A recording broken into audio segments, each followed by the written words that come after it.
नमस्कार, स्वागत है आपका अपने YouTube channel doctor Madhubala classes में। मैं हूं राजेंद्र कुमार वर्मा और आज हम करेंगे धार्मिक स्वतंत्रता का अधिकार। इससे पहले वाली जो वीडियो है उनके अंदर हमने स्वतंत्रता का अधिकार, समानता का अधिकार, शोषण के विरुद्ध अधिकार और आज हम धार्मिक स्वतंत्रता का अधिकार करेंगे। पहला अधिकार जो है हमने किया समानता का अधिकार, अनुच्छेद 14 से 18 तक। फिर उसके बाद हमने स्वतंत्रता का अधिकार 19 से 22 तक। फिर कल हमने जो है वो शोषण के विरुद्ध अधिकार 23 और 24 दो अनुच्छेद थे उसमें। और आज हम करने जा रहे हैं धार्मिक स्वतंत्रता का अधिकार 25 से 28। कुल 4 अनुच्छेद है इसमें, 25, 26, 27 और 28। तो अभी हम करेंगे अनुच्छेद 25। अनुच्छेद 25 में है अंतःकरण की स्वतंत्रता। अंतःकरण की स्वतंत्रता 25(1) अबाध रूप से मानने, आचरण करने व प्रचार करने का समान हक हर इंसान को होगा। अब देखो, अंतःकरण की स्वतंत्रता, किस प्रकार के अंतःकरण? आपके मन के अंदर, यानी धार्मिक स्वतंत्रता का अधिकार। आप अपने मन के अनुसार जो है आपको धार्मिक स्वतंत्रता का अधिकार है। तो अबाध रूप से अपने धर्म को मानने, अपने धर्म के अनुसार आचरण करने और अपने धर्म का प्रचार करने का सभी लोगों को समान हक होगा, चाहे वो किसी भी धर्म का हो। तो इसको मैंने यूं किया है माप। इसको कैसे याद करेंगे? मानना, आचरण करना और प्रचार करना। मैं से मानना, ऐसे आ की मात्रा, आचरण करना और पैसे प्रचार। तो अबाध रूप से मानने, आचरण करने और प्रचार करने का सभी को समान हक होगा अपने धर्म का।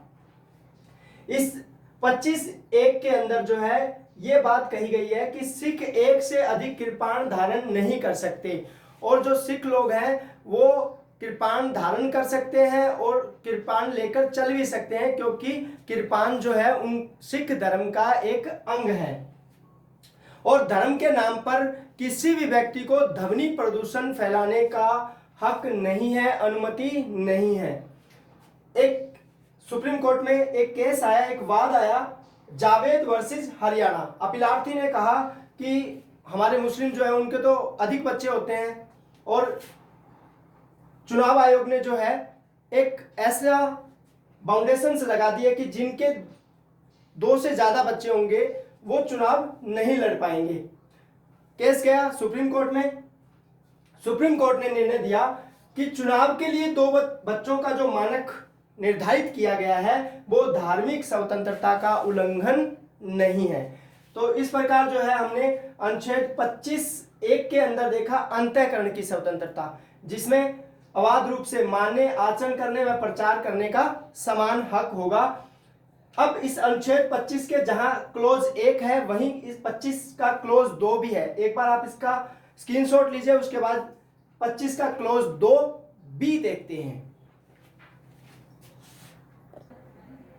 अनुच्छेद 25(2)(b) सामाजिक कल्याण और सुधार के लिए सार्वजनिक प्रकार की हिंदुओं की धार्मिक संस्थाओं को हिंदुओं के सभी वर्गों और भावों के लिए खोलने का उपबंध करती है। देखो 25(2)(b) मैंने इसलिए लिखा, इसलिए आप लोगों को समझा रहा हूं क्योंकि 25(2)(b) में जो धार्मिक, जो सामाजिक कल्याण और सुधार के लिए जो धार्मिक हिंदू संस्था है, उसमें हिंदू शब्द के अंदर जो है जो निर्देश दिया गया है वो सिख, जैन और बौद्ध, इनको भी इसके अंदर निर्देशित किया गया है। यानी जो हिंदू शब्द यूज किया गया है, जिसमें निर्देश दिया गया है हिंदुओं को, उसके अंदर यह निर्देश सिख, जैन और बौद्ध धर्म को मानने वाले व्यक्तियों के प्रति भी निर्देश माना जाएगा।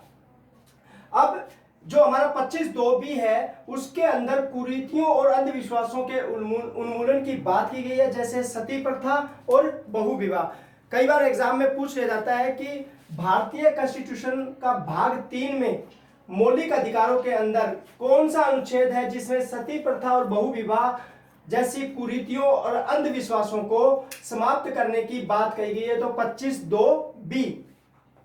अब हमने जैसे अनुच्छेद 25 में 25 क्लोज 1 देखा अंतःकरण की स्वतंत्रता, उसके बाद कुछ एक्स्ट्रा बातें हमने की कि सिख जो है कृपाण धारण कर सकते हैं, लेकिन एक कृपाण धारण करेंगे, कृपाण साथ लेकर चल सकते हैं क्योंकि वो सिख धर्म का अंग है।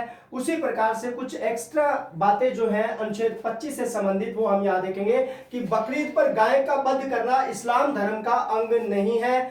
आशुतोष लाहारी वर्सेस पश्चिम बंगाल राज्य के अंदर एक केस आया जिसमें सुप्रीम कोर्ट ने बोला कि बकरीद पर गाय का वध इस्लाम धर्म का अंग नहीं है। फिर बी इमैनुअल वर्सेस केरल राज्य के बाद में सुप्रीम कोर्ट ने कहा कि विद्यालयों में राष्ट्रगान के उच्चारण को अनिवार्य किया जाना उचित नहीं है। फिर संदीप कुमार केस में सुप्रीम कोर्ट ने कहा कि स्वार्थ के आधार पर धर्म परिवर्तन नहीं हो सकता। देखो 25(1) के अंदर हमने देखा कि आप अपने धर्म को मान सकते हैं, आचरण कर सकते हैं और उसका प्रचार कर सकते हैं। आचरण करना तो आप किसी भी धर्म को स्वीकार कर सकते हैं, आपको छूट है, लेकिन स्वार्थ के आधार पर आप धर्म परिवर्तन नहीं कर सकते। फिर स्टेनलेस स्टील बनाम मध्य प्रदेश राज्य में सुप्रीम कोर्ट ने कहा कि लालच देकर, धन देकर भी धर्म परिवर्तन नहीं करवाया जा सकता। आनंद मार्ग केस में सुप्रीम कोर्ट ने कहा कि कानून व्यवस्था और स्वास्थ्य के आधार पर उपासना विधि पर रोक लगाई जा सकती है। देखो मानने की, आचरण करने की और प्रचार करने की जो स्वतंत्रता है 25(1) के अंदर, वहां यह कहा गया है कि आप अपने धर्म को मान सकते हैं, आचरण भी कर सकते हैं, प्रचार भी कर सकते हैं, लेकिन उपासना विधि पर रोक लगाई जा सकती है। किसके आधार पर? स्वास्थ्य के आधार पर और लोक व्यवस्था के आधार पर। थोड़े टाइम पहले संथारा जो कि जैन धर्म की उपासना विधि है जिसके तहत भूखे रहकर जो है मृत्यु हो जाती है, उस पर एक बार सुप्रीम कोर्ट ने रोक लगाई थी, वो विवाद बना।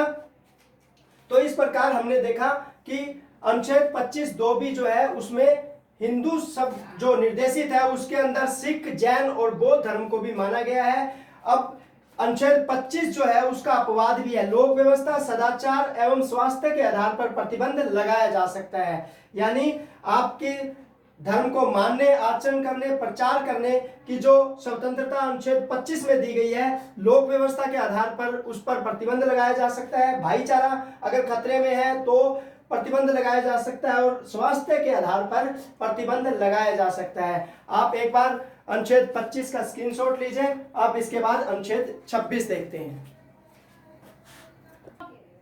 अनुच्छेद 26 धार्मिक कार्यों के प्रबंध की स्वतंत्रता। इसमें दो बातें हैं, एक तो जो धार्मिक संस्था है उसका प्रबंध जो है उसी धर्म के समुदाय के लोगों के पास होगा।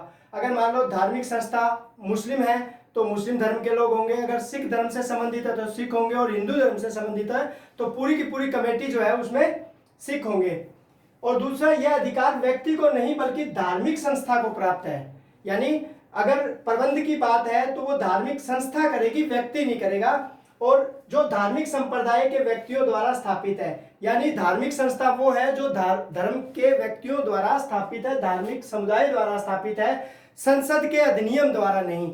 जैसे अलीगढ़ मुस्लिम विश्वविद्यालय, नाम से ऐसे लगता है जैसे मुस्लिम धर्म के लोगों की धार्मिक संस्था है, लेकिन अलीगढ़ मुस्लिम विश्वविद्यालय की स्थापना जो है वो संसद के एक अधिनियम के द्वारा की गई है, इसलिए ये एक धार्मिक संस्था नहीं है।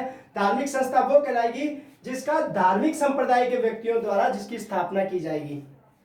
इसके कुछ अपवाद हैं, जैसे लोक व्यवस्था, सदाचार और स्वास्थ्य के आधार पर अनुच्छेद 26 जो है उसको सीमित किया जा सकता है, उस पर प्रतिबंध लगाया जा सकता है, धार्मिक कार्यों के प्रबंध को प्रतिबंधित किया जा सकता है, लोक व्यवस्था, सदाचार और स्वास्थ्य के आधार पर। अब एक बार आप इसका स्क्रीनशॉट लीजिए, फिर अनुच्छेद 27 करते हैं।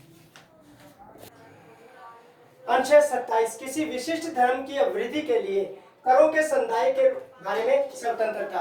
अर्थात कोई व्यक्ति अपने धर्म की या किसी धर्म की अभिवृद्धि के लिए जो है टैक्स अभिवृद्धि के लिए पैसा खर्च करता है तो उस पैसे पर राज्य द्वारा उसे टैक्स के भुगतान पर छूट दी जाएगी। इसके अंदर चंदा लेने के लिए किसी को बाध्य नहीं किया जा सकता, और जो टैक्स के रूप में जो पैसा सरकार के पास आता है वो सरकार जो है वो किसी विशेष धर्म की उन्नति के लिए उसे नहीं लगा सकती।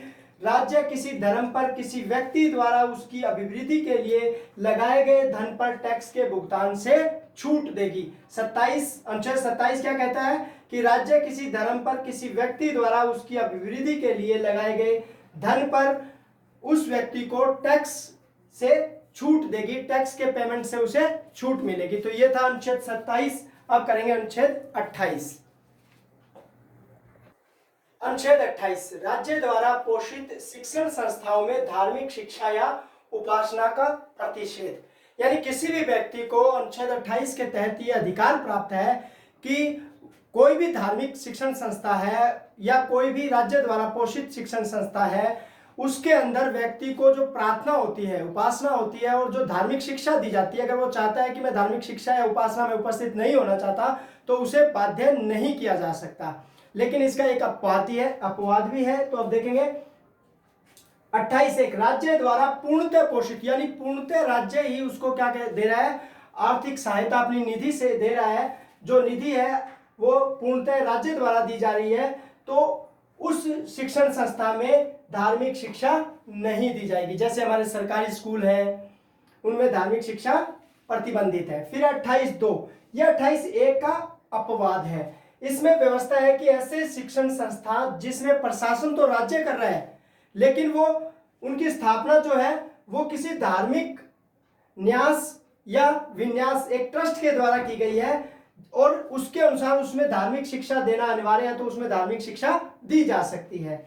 लेकिन 28(3) जो है वो कहता है कि राज्य से मान्यता प्राप्त या सहायता प्राप्त, राज्य जो है उसको मान्यता भी दे रखी है और कुछ हद तक उसको ऐड भी दे रहा है, सहायता भी दे रहा है, तो ऐसी शिक्षण संस्थाओं में दी जाने वाली धार्मिक शिक्षा या उपासना में किसी भी बच्चे को तब तक बाध्य नहीं किया जा सकता कि आप धार्मिक शिक्षा ग्रहण करिए या आप प्रार्थना में आइए, उपासना में आइए, जब तक कि स्वयं उसने और उसके जो संरक्षक है उन्होंने सहमति नहीं दे दी। या तो बच्चा छोटा है तो उसको क्या पता, उसके पेरेंट्स बोल दें, संरक्षक बोल दें, तब उसे जो है धार्मिक शिक्षा दी जा सकती है। अगर बच्चा बड़ा है तो जो है उसे उसकी सहमति, स्वयं की सहमति से धार्मिक शिक्षा दी जा सकती है। तो इस प्रकार आज हमने अपना चौथा अधिकार, धार्मिक स्वतंत्रता का अधिकार देखा, जिसमें हमने आर्टिकल 25, 26, 27 और 28 देखा। उम्मीद करता हूं कि आप लोगों को ये वीडियो